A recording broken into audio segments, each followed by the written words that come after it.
Devocionais a Bíblia toda em um ano. Hoje, Salmos 105 a 106. Hoje veremos apenas 2 salmos, porém esses 2 salmos são os mais longos historicamente. Esses salmos se complementam. Enquanto o Salmo 105 fala sobre a fidelidade de Deus, o Salmo 106 fala da infidelidade do povo, apesar de toda essa fidelidade de Deus. Portanto, o Salmo 105 começa com um convite ao louvor. Deem graças ao Senhor, invoquem o seu nome, tornem conhecidos entre os povos os seus feitos. Novamente, esse chamado ao culto é marcado pela comunicação com outros povos, com o conhecimento de Deus para outras nações, para os gentios. Os versículos 5 e 6, que encerram esse convite inicial, mostram um lembrete. Lembrem-se das maravilhas que ele fez, dos seus prodígios e dos juízos de seus lábios. Vocês, descendentes de Abraão, seu servo, vocês, filhos de Jacó, seus escolhidos. A importância desse lembrete é enfatizada nos versos 8 a 11, pois o Senhor se lembra perpetuamente da sua aliança, da palavra que ele empenhou para 1000 gerações, da aliança que ele fez com Abraão, do juramento que fez a Isaque, o qual ele confirmou a Jacó por decreto e a Israel por aliança perpétua, dizendo: Eu lhe darei a terra de Canaã como porção da sua herança. É então que ele começa a contar a história de Israel, desde os primórdios, quando eram pequenos em número, até o momento que conquistaram essa porção de terra que ele havia prometido. O salmista começa na época em que Israel eram pouquíssimos. O povo de Abraão, enquanto Abraão peregrinava nessa terra de Canaã, eram poucos em número. Porém, o Senhor os guardava, dizendo: Não toquem nos meus ungidos, nem maltratem os meus profetas. Deus conduziu a história e fez vir fome sobre a terra. Ele cortou os meios de obter pão, e assim enviou José para ir adiante de seus irmãos, vendido como escravo, para que assim concedesse alimento ao seu povo. Foi assim que Israel entrou no Egito e Jacó peregrinou na terra de Cã. Deus fez com que seu povo se multiplicasse, fosse fecundo naquela terra e tornou mais forte do que os seus opressores. Foi por isso que os egípcios começaram a odiar o seu povo. Deus então lhes enviou Moisés, o seu servo, e Arão, a quem havia escolhido. E por meio dos seus sinais e maravilhas, ele assim agiu naquela terra.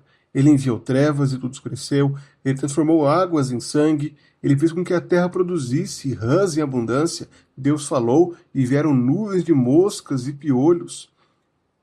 O salmista então descreve as 10 pragas e mostra como Deus julgou os egípcios por terem afligido o seu povo. Deus fez sair o seu povo com prata e ouro, e entre as suas tribos não havia um só inválido.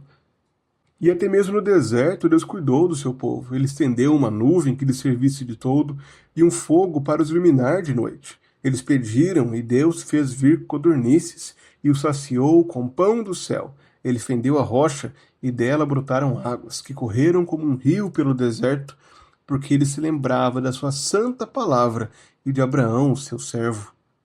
Foi assim que o Senhor conduziu o seu povo com alegria e com júbilo os seus escolhidos. Ele lhes deu as terras das nações e eles se apossaram do fruto do trabalho dos povos. É por isso que o salmo se encerra com Aleluia. Todos louvem ao Senhor, a Yahvé. Como já foi dito, esse salmo enfatiza com muita veemência, com forma muito clara, a fidelidade de Deus. Deus cuidou do seu povo. Deus fez uma promessa e ele cumpriu essa promessa. E são muitas as evidências históricas para Israel do cumprimento dessa promessa. Por isso, o salmo seguinte vem contrastando com essa mensagem. Embora comece com um louvor e com uma oração, dizendo: Aleluia, deem graças ao Senhor, porque Ele é bom, porque a sua misericórdia dura para sempre.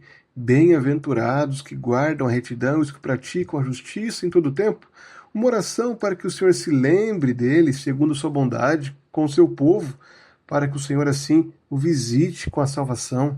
Embora haja esse início promissor em que o salmista está buscando o Senhor, a mensagem do salmo é uma clara advertência, é uma exortação para que sejamos bem-aventurados e guardemos a retidão, para que nós pratiquemos a justiça em todo o tempo, pois esse não foi o caso de Israel, que foi infiel ao Deus que é fiel.